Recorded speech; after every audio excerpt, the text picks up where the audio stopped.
പരുന്തിനെ കുറിച്ചാണ് പറയുന്നത്. നമുക്കറിയാം, പറവകളിൽ ഏറ്റവും ശക്തിയുള്ള പക്ഷിയാണ് പരുന്ത്. പ്രിയപ്പെട്ടവരെ, കുറേ വർഷങ്ങൾ കഴിയുമ്പോൾ പരുന്തിന് മനസ്സിലാവും തൻ്റെ ശരീരത്തിന് പഴയതുപോലെ ശക്തിയില്ല, ഒരു ജീവനില്ല. അതോടൊപ്പം തന്നെ തൻ്റെ കൊക്കിന് നല്ല മൂർച്ച ഇല്ല, കാലിൻ്റെ നഖത്തിന് മുമ്പത്തെ പോലെയുള്ള മൂർച്ചയില്ല, ചിറകിന് ഏറ്റവും കൂടുതൽ ഹൈറ്റിൽ ഉയർന്നു പറക്കാനുള്ള ശക്തി കുറഞ്ഞു കുറഞ്ഞു വരുന്നു. അപ്പോൾ പരുന്തിന് ഇതൊക്കെ മനസ്സിലാകുമ്പോൾ പരുന്ത് എന്ത് ചെയ്യുമെന്ന് അറിയുമോ? പരുന്ത് നേരെ ഉൾക്കാട്ടിലേക്ക് പിൻവലിയും. എന്നിട്ട് ഒന്നെങ്കിൽ ആ കാട്ടിലെ ഏറ്റവും ഉയരമുള്ള മരത്തിൽ അത് പോയി ഇരിക്കും, അല്ലെങ്കിൽ ഏറ്റവും ഉയരമുള്ള മലയിൽ പോയി ഈ പരുന്തിരിക്കും.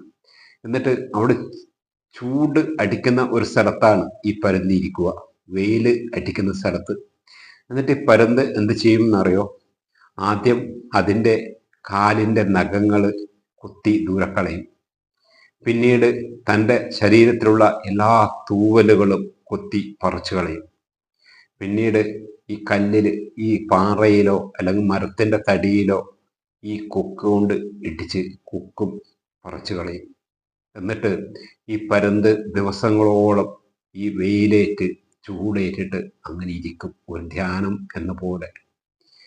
കുറച്ച് നാൾ കഴിയുമ്പോൾ പുതിയ തൂവലുകൾ വരും, കാലിൽ പുതിയ നഖങ്ങൾ വരും, നല്ല മൂർച്ചയേറിയ ചുണ്ട് വരും, കൊക്ക് വരും. പ്രിയപ്പെട്ടവരെ, ഇതേപോലെയാണ് മനുഷ്യൻ്റെ ജീവനും. ആത്മീയ മനുഷ്യരായാലും അല്ലെങ്കിൽ സാധാ മനുഷ്യനായാലും അവൻ്റെ ശക്തി കുറേ കഴിയുമ്പോൾ ക്ഷയിക്കും. അതിനാണ് സഭ പഠിപ്പിക്കുന്നത് ധ്യാനത്തിന് പോകണം. അതോടൊപ്പം തന്നെ എല്ലാ ദിവസവും വിശുദ്ധ കുർബാന എല്ലാ ദേവാലയങ്ങളിലും അർപ്പിക്കുന്നുണ്ട്. അപ്പോൾ അവിടെയൊക്കെ ചൂടുണ്ട്. ഈ ചൂടേറ്റിട്ട് നമ്മുടെ പഴയ ശക്തിയില്ലാത്ത മനുഷ്യനെ കളയാൻ പറ്റണം. ഈശോ ആഗ്രഹിക്കുന്നത് എല്ലാവരും ഈശോയിൽ പുതിയതാവുക എന്നതാണ്, പുതിയ സൃഷ്ടിയാവുക എന്നതാണ്. വചനം പറയുന്നു, ഈശോയിൽ ആയിരിക്കുന്നവൻ പുതിയ സൃഷ്ടിയാണ്, പഴയത് കടന്നുപോയി, ഇതാ പുതിയത് വന്നു കഴിഞ്ഞു. 2 കൊരിന്ത്യക്കാർക്ക് എഴുതിയ ലേഖനം അതിൻ്റെ 5-ാം അധ്യായം 17-ാം തിരുവാക്യം. എൻ്റെ പ്രിയപ്പെട്ടവരെ, നമുക്ക് ചൂടേൽക്കണം. ചൂടേറ്റില്ലെങ്കിൽ നമുക്ക് നമ്മുടെ ശക്തി, നമ്മുടെ മൂർച്ച, ജീവിക്കാനുള്ള നമ്മുടെ ത്വര നഷ്ടപ്പെടും. അതുകൊണ്ട് എപ്പോഴും ഈശോയുടെ ചൂടേറ്റ് വളരാൻ, നമുക്ക് ദാഹിക്കുമ്പോഴൊക്കെ, നമുക്ക് നമ്മെ മനസ്സിലാകുമ്പോഴൊക്കെ നമുക്ക് ചൂടേറ്റ് വളരാൻ നമുക്ക് പറ്റണം. ഈശോ എല്ലാവരെയും അനുഗ്രഹിക്കട്ടെ. ആമേൻ.